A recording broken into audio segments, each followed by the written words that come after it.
And welcome to Overtime, brought to you by KingsCast at www.kingscast.net.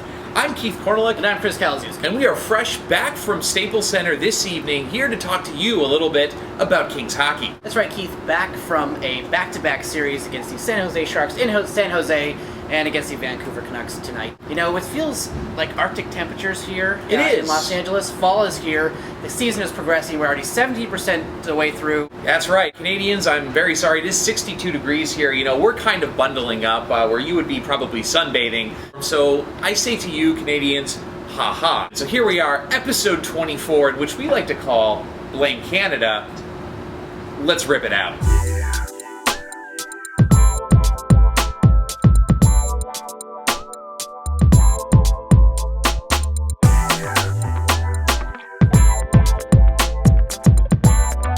So, last night, against the San Jose Sharks, we were at HP Pavilion in San Jose. Chris, it was a okay game. It was a great game, actually. You know what, we're matching up against a really good team. We talked about this before. This is our first true test against a great team, a team that usually dominates us, especially in San Jose. And I thought we matched up pretty well against them throughout the game. I thought that Anze Kopitar had a great night against Joe Thornton, who is one of the best centers in the league. And this is what we've been waiting for with Anze Kopitar, is being able to match up against the top centers in the league. And I thought he did a fantastic job. No, I think he did too. One of the most important parts of the game, typically when we go into a San Jose or we go into a New York Rangers, we expect to lose and we hope to make it up later. Last night, we really did a good job of matching up. And, Anze Kopitar said later that they consider themselves to be on par with the San Jose Sharks. Hopefully not choking in the playoffs the way they do. But I think it's very important to recognize that we have taken that step to the next level, and clearly that showed last night. Definitely. I think the Kings proved that they can hang with some of the league's big teams. Ryan Smith had a fantastic game. He was all over the ice on the forecheck and the backcheck. This was like a playoff game to him, and he was showed by the way he played. He was around the net. He was playing great defense. San Jose Sharks matched up their top line against our top line, and we both shut each other down. It was 1-1 going into overtime, and that didn't cure it, so we had to go into the shootout. In the shootout, started with Michael Hanzus, interesting pick, but he did score. These shootouts, the way they sort of select these players, sometimes you think, oh, why are they not putting Frolov or Kopitar at the first? But Terry Murray knows what he's doing. He's putting together these shootout lineups, and couldn't get it done. Went into the sixth round. Eventually lost with a goal from Clove. I don't have any complaints. I mean, we won 4 games in a row. We go into San Jose. We pick up a point. That's 9 points out of a possible 10. To me, I got nothing to complain about. Kings played a decent game. They've been a little weary with all the games that they've been playing. We're going to take it.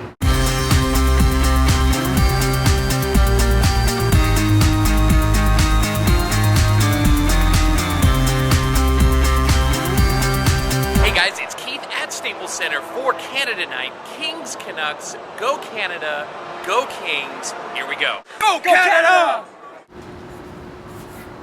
So coming into tonight, Staples Center against the Vancouver Canucks. Chris, it was the pre-Halloween game and also Canada Night. Yeah, definitely an interesting combination of themes tonight. A lot of Vancouver fans, as usual, when they were playing a Canadian team. They were showing their pride. I actually met up with a group of Canucks fans on the way to Staples Center and had nothing but respect for the Los Angeles Kings. Nothing but respect. To me, it's just a great group of Vancouver Canucks fans, and folks, they were all over Staples Center tonight. First period, 1-1 was the score.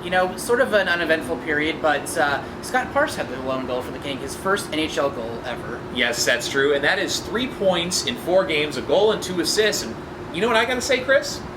Calder! Not really.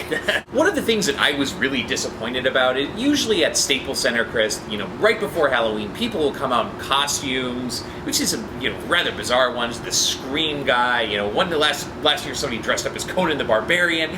This year there was nothing. There really wasn't. I don't know if it was because it was Canada Night and there was sort of like a conflict of interest with that, but the only costumes I saw were of the Ice Girls. Some of the favorite ones that we saw were Slutty Nurse, Slutty Fairy, Slutty Bo Peep, Slutty Neon Jumpsuit, Slutty Kill Bill Uma Thurman Girl, Slutty Dorothy from Wizard of Oz. The common theme here is that they were all slutty, and we liked it as a fan. Okay, so it's 1-1 after the first period, and the Kings are sort of dominating on shots. I think they have 11 shots right now, compared to 3 for the Canucks. Sure, the score is 1-1, but I see the Kings taking that momentum in the second. I'm guessing 3-1 after the second period. It's Andrew Raycroft. Second period, we're facing Andrew Raycroft, who, we all know last year had an awful year. He's terrible. I expected us to, light the lamp with him in goal, but he actually played very well. Canucks were all over us on defense, blocking the scoring lanes, poke checking the puck out. It was a really frustrating game, as well as a very boring second period. Exactly. Andrew Raycroft is a terrible goaltender. I mean, I think we're 1-3 against him in the last 4 games that we've played. But tonight he looked like Roberto Luongo. Big problem for us. Their defense did a great job of shutting us down, but we outshot the Canucks by double, I believe, and still couldn't do it. And I'm not exactly sure why. To me, the Kings look gassed tonight. Maybe it's the back-to-back games. We played a lot of games in the last couple of weeks, so it's going to wear on you a little bit, but they just couldn't get it done. No, one player in particular was Anze Kopitar. Wow, he looks so tired out there tonight. I don't know if it's these sort of increased pressure that he's, sort of leading the league in goals, increased attention on him, but it was, he looked like he was having a hard game out there, trying to do too much. Oh my god, I am so bored. It's 1-1 at the end of the second, and the Kings kind of look gassed out there, and forgive me if I played too much NHL 2010, but it's Andrew Raycroft. I wanted this to be like 10-2 by now. It's not, so I think the game's going to go to the distance. Kings 2-1 in the shootout. Going into the third period, however, Anze Kopitar really turned it on. He didn't score, unfortunately, and now Alexander Ovechkin has more goals than him. The Kings really put the pressure on, but just couldn't do it, and to me, that all lies on Andrew Raycroft. I hate to say it, but he had a really good game, Canucks fans. So going into overtime, I thought we had a chance there. I thought since last night we were pumped up, we were going to take advantage of that, get the bonus point. Did not happen in overtime, so to a shootout again. All right, we are going into a shootout. I am still anticipating a Kings win. I just have a feeling after last night's loss. Let's do it! All right, so final score, 2-1 Vancouver Canucks. Kings lose in the shootout. So now we have 10 points out of a possible 12. We are still second in the Western Conference. To me, it's nothing to complain about if you lose and you get a point. Yeah, no, the Kings are 4-0-2 in their last 6 games. That's pretty good. They haven't lost in regulation in quite a while, so I'll take it, but a little disappointing tonight. I thought they should have handled the Canucks with Raycroft in goal. However, before today's game, Chris, the Kings picked up defenseman Randy Jones from the Philadelphia Flyers on re-entry waivers. Here's what I have to say about that. So today the Los Angeles Kings picked up Randy Jones off re-entry waivers from the Philadelphia Flyers. Randy Jones, 6'2", 205, best known for his hit on Patrice Bergeron. Randy Jones is a puck-moving defenseman. He's making $3 million a year. On re-entry waivers, we get him at about $1.5 million, a little bit less than that. To me, this is kind of an unsexy move you make at the trade deadline. It's no Ilya Kovalchuk, it's no Marian Hossa. It's the kind of guy you want to be that 7th defenseman. He has the playoff experience. This is a guy that will be fine for us, and that's something that we need with a very young defensive core. Quite frankly, on the bottom end, we're a little bit weak. At some point, Sean O'Donnell is going to get a little gassed. That's why we picked up Randy Jones. We here at KingsCast are okay with that. All right, so it's that time again, Kings fans. Your favorite segment, as well as ours, it is your Fan of the Game. So Kings fans, your fan of the game is James from San Pedro. Huge Kings fan, always has some funny things to say. Let's check it out. So here is your Fan of the Game. 1, 2, 3. Hey, goddammit, this is Cameron, the #1 Kings fan. Hey, what the hell are you looking at, goddammit? The Kings are going out of the way. I kind of like that little Cartman voice he does. I do too, yeah.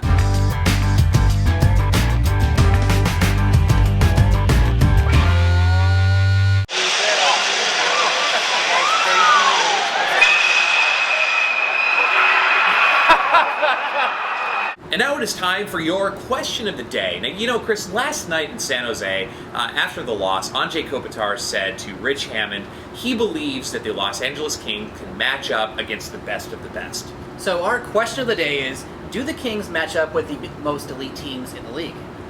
Leave your comments downstairs. So I know last episode we were really hyped up after the game. We gave each other a celebratory high five. Unfortunately, we did not win the last 2 games. We did get 2 points, so we closed this episode with a somewhat celebratory fist pump. I'm Keith Cornelick. And I'm Chris Calazzi. And thank you for watching Overtime by KingsCast.